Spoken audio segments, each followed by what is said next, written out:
On the eastern seashore of northern Virginia, a small fishing town called Chincoteague has become famous the world over for its pony swim.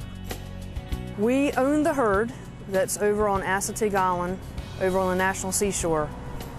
We came into ownership of them back in the 1920s as a way to raise money for our fire company.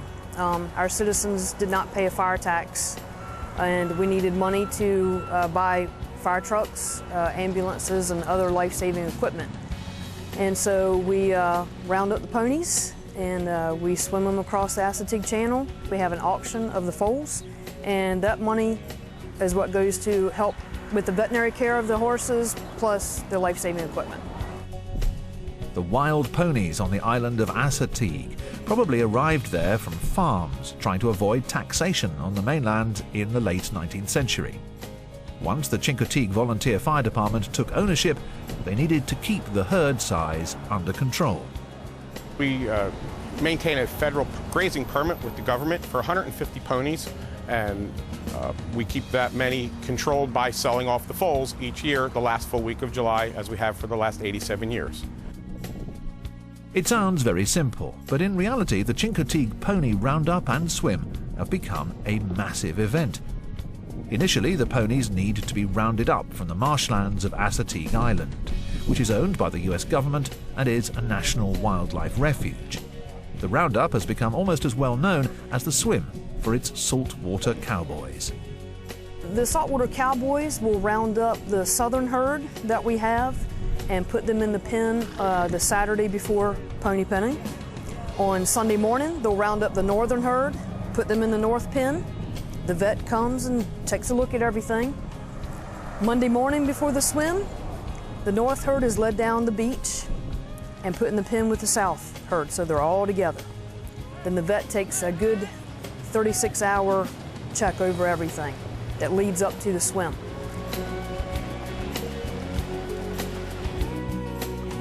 It's a very serious event. We try to make it fun for the spectators, but we can actually go on little to no sleep for a few days just to make sure that the ponies are okay, to make sure all the logistics are in place to do what we got to do. Everything's on a time frame for us.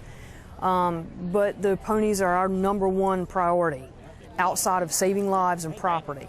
They're our #1 priority. We try to pinpoint the swim time down within a couple of hours, but we also know that anything may change that. There could be a weather event, there could be some other kind of emergency, and we will not put those ponies in the water until we deem it being safe enough for them to go. Prior to the swim, the herd is checked by vets to ensure that any very young foals, older animals, or horses that might have problems with the swim are removed from the swimming group. Over the years, the event has gained extraordinary popularity with live TV and massive media coverage of the swim itself. It is a grand event. We get about 40,000 to 50,000 people that come this particular week in order to see the swim.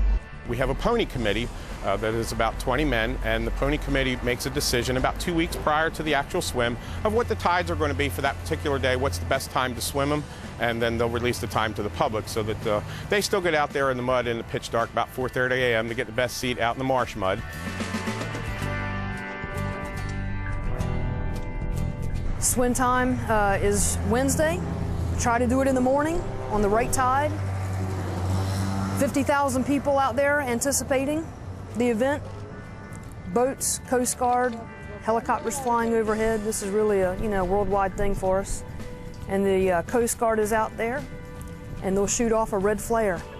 And when the saltwater cowboys see the flare, they start bringing the ponies out of the pen and down into the marsh to get into the water to make the swim.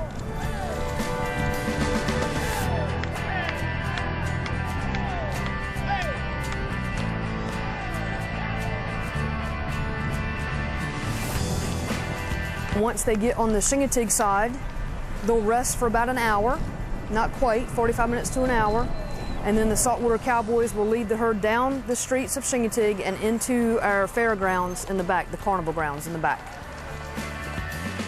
The Chincoteague Carnival is one of the last surviving on the eastern shore and owes its continued existence to the ponies, as they are auctioned at the end of the swim week to raise funds to keep the town's fire department in business.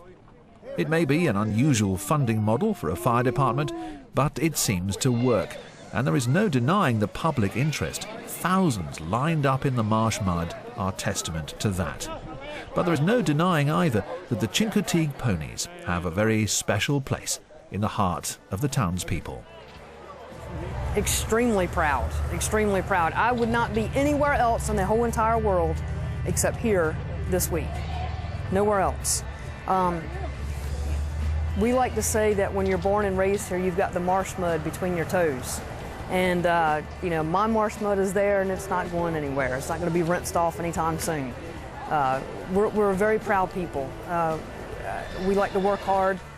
We like to bring fun and joy to the people that are coming here visiting. We're very appreciative of the people that come here and visit and take their time and their money to come here on vacation and to be with us and possibly buy a pony to help support us. We're fortunate to have it, and we're going to continue it for as long as we possibly can.